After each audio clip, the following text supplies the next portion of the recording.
कोयटा में बलूचिस्तान असम्बली का इजलास 50 मिनट की ताखीर के बाद डिप्टी स्पीकर अब्दुल खालिक अचकज़ई की ज़ेर सदारत शुरू। अल्लाह ताला ने बलूचिस्तान को कीमती वसाइल और तवील साहिल पट्टी से नवाजा है, लेकिन बदकिस्मती सूबे के अवाम इन वसाइल के सम्राट से ताल महरूम है। लेकिन मकरान के साहिल मंदिर की नायाब कीमती मछलियों की न सिर्फ बल्कि पूरी दुनिया में भर में डिमांड है, मगर सिंध के टालर साहिल को ताराज करने और समंदरी हयात की नस्ल कुशी में मसरूफ है। टालर्स की गैर कानूनी फिशिंग की वजह से न सिर्फ दर्जनों मछलियों की नस्लें नायाब हो चुकी हैं, बल्कि गैर कानूनी टालर ने समंदर को बांझ कर दिया है, जो कि सालाना तकरीबन 70 अरब रुपए की मछलियां लेकर जा रहे हैं। समंदर में मछलियों के गैर कानूनी शिकार करने वाले टारर को इजाजत देकर बलूचिस्तान की मईशत को तबाह और मकामी माहिरों को नान शबीना का मोहताज बना दिया गया है। नेज़ एक मंसूबे के तहत महकमा फिशरीज को बेकार बोर्ड और सियासी भर्तियों ने नाकारा बना दिया है। लिहाजा ये ऐवान सूबा हुकूमत से सिफारिश करता है ग्वादर के साल से गैर कानूनी माहीगीरी टारर को खत्म करने के लिए सख्त इकदाम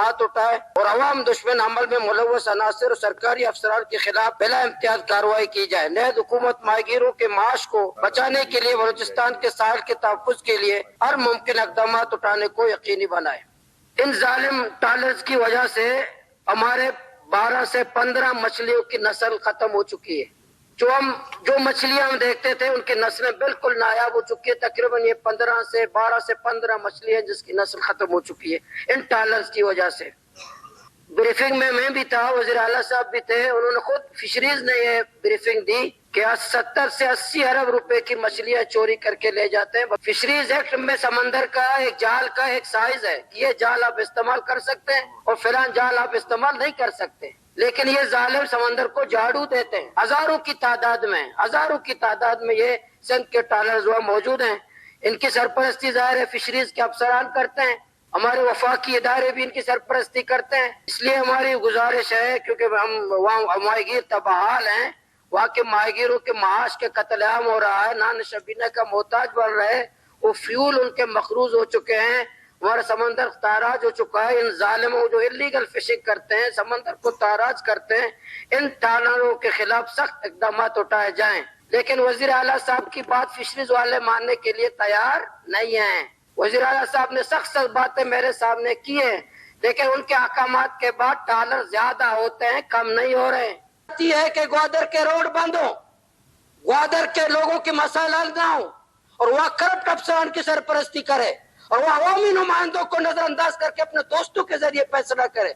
मुझे वज़ीर आला साहब बताए, आपने कल एक तहसीलदार को एक्टिंग एसी का चार्ज दिया है, आपने तो अच्छी तर्ज हुक्मरानी का मिसाल दिया था कि मैं जूनियर लोगों को सीनियर के पोस्टों पे तैनात नहीं करूंगा, तो आपके दावे कहाँ गए? मौलाना हिदायतुर रहमान का कहना था, मैं अवाम का मुंतखब करदा नुमाइंदा हूँ। अगर सरफराज बुगटी या कोई भी सरकारी नुमाइंदा मेरी मशावरत के बगैर गवादर में कोई काम कर सकता है तो वो कर दिखा दे। मैं डेरा बुगटी का फैसला मैं नहीं कर सकता, तो मैं वहाँ का नुमाइंदा होते हुए मेरा फैसला कोई और करता है तो मैं क्या करूँ? आप अपने जाती दोस्तों से पूछते हो, लेकिन वहाँ के अवामी नुमाइंदों को नहीं पूछते। आप अच्छी तरह से हुक्मरानी कायम कर रहे हो, तो इसलिए मैं सूबा हुकूमत को वार्निंग देता हूँ कि मैं ऐवान में आया इसलिए कि मेरे मसाइल हल हो। अगर मेरे मसाइल ग्वादर के मेरी मुशावरत के बगैर करोगे तो ग्वादर में आप कुछ नहीं कर सकते, ग्वादर में आपका पोस्ट नहीं चल सकता।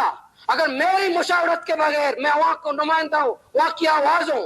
आप क्या समझते हो मैं 4 महीने कुद्दूस बीजुन जो ने मुझे जेल में डाला, इन्हीं वजह से।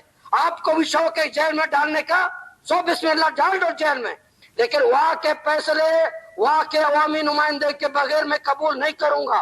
वरना आप चाहते हैं कि मैं करूंगा फैसले, तो मैं आज अभी यहाँ से उठ करके ग्वादर जाऊंगा। दूसरा, ये जमींदार एहतजाज कर रहे हैं, कल भी मैं गया था, इनके मसाइल हल करें, ये हुकूमत की जिम्मेदारी है। ये कहते वफाक वफाक वफाक, शहबाज शरीफ का नुमाइंदा कौन है यहाँ?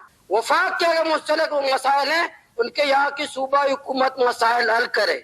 वज़ीर आला साहब कहते हैं मैं जो पुराने लोग हैं उनको मैं बजट दूंगा, नए लोगों को नहीं दूंगा। क्या जब सूबा असेंबली में बजट पेश किया था पिछला, हल्के के अवाम को देख के किया था, एमपीए को देख के किया था? एमपीए के बजट नहीं होता है, ये अवाम के बजट होते हैं। अभी मैं इंशाल्लाह कोशिश करूंगा वज़ीर आला हाउस ना जाऊं, क्योंकि मुझे वहाँ पता है कि वहाँ क्या होते हैं, क्या अहमियत है एमपीए की, क्या अहमियत है, जाती दोस्तों की क्या अहमियत है। बलूचिस्तान असम्बली के इजलास में मौलाना हिदायतुर रहमान की करारदाद को मंजूर कर लिया गया। वश न्यूज़, कोयटा, बलूचिस्तान।